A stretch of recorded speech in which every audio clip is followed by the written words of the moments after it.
ఖమ్మం జిల్లా తల్లాడ మండలం పాత పినపాక గ్రామంలో నూతనంగా నిర్మించిన తెలుగుదేశం పార్టీ దిమ్మపై పార్టీ జెండాను రాష్ట్ర ఉపాధ్యక్షులు జిల్లా కన్వీనర్ వాసిరెడ్డి రామనాథం ఆవిష్కరించారు.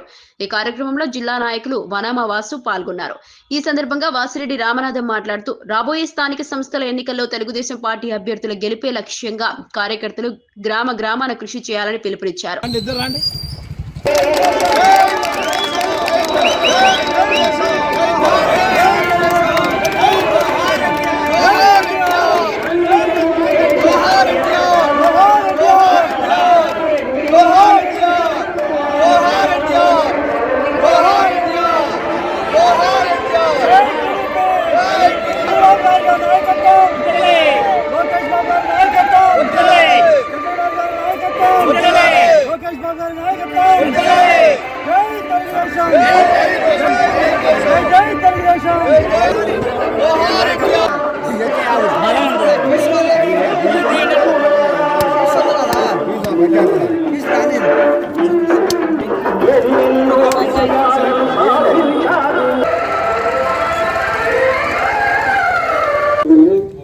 వారు నా మాట ప్రకారం నువ్వు ఎక్కడైతే దిమ్మలు రాబోతున్నాయో అక్కడ మనం దిమ్మలు కట్టిద్దాము, నువ్వు ధైర్యంగా ఉందని.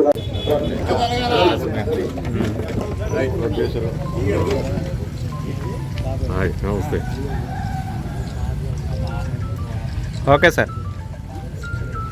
మిగతా గ్రామాల్లో నాయకులందరూ కూడా నేర్చుకోవాలి, మిగతా గ్రామాల్లో నాయకులందరూ కూడా ఫాలో అవుతారని ఆశిస్తున్నాను.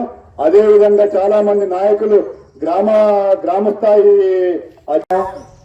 రంగులు వేసాం, ఈరోజు ఐరన్ రాడ్ పెట్టాం. వేదిక మీద నుంచి వాసిరెడ్డి రామనాథన్ గారికి దయచేసి సార్ మీరు సరైన మార్గనిర్దేశం చేయండి. ప్రతి గ్రామంలో, ఖమ్మం జిల్లాలో ఉన్న ప్రతి గ్రామంలో మన జెండా ఎగరాలి. దానికి ఎటువంటి ఆర్థిక సహాయం అందించడానికి వనమా వాసు ఉన్నాడు. దయచేసి మీరు ఈ అవకాశాన్ని ఉపయోగించుకోండి, మిగతా నాయకులందరికీ తెలియజేయండి. డైరెక్షన్ ఇచ్చి వాళ్ళ పార్టీని ముందుకు నడపాలని అనేక సందర్భాల్లో మేము కోరాం, మీరందరూ కోరుతా ఉన్నారు. మీ మనసులో ఉన్నది కూడా అదే. అట్లానే ఏదైనా ప్రత్యేకంగా మీటింగ్ పెట్టినా చెబుతా ఉన్నాం. వాళ్ళ గుర్తు మాకు కేటాయించండి, వచ్చే మున్సిపల్ ఎన్నికలు కానీ జడ్పీటీసీ ముందుకు పోతాం. ఆర్థిక స్తోమత ఉన్న వాళ్ళు నిలబడతారు, మీరు ఫండ్స్ ఇచ్చి నిలబెట్టి మరి అవకాశం ఇస్తే ఇంకా ముందుకు పోతారు అనేది కూడా మేము చెప్పడం జరిగింది. ఆయన 2 రోజుల్లో చెప్తానన్నారు, చెప్తారు. ఈసారి ఏదో ఒకటి మనకి డైరెక్షన్ దొరుకుతుంది.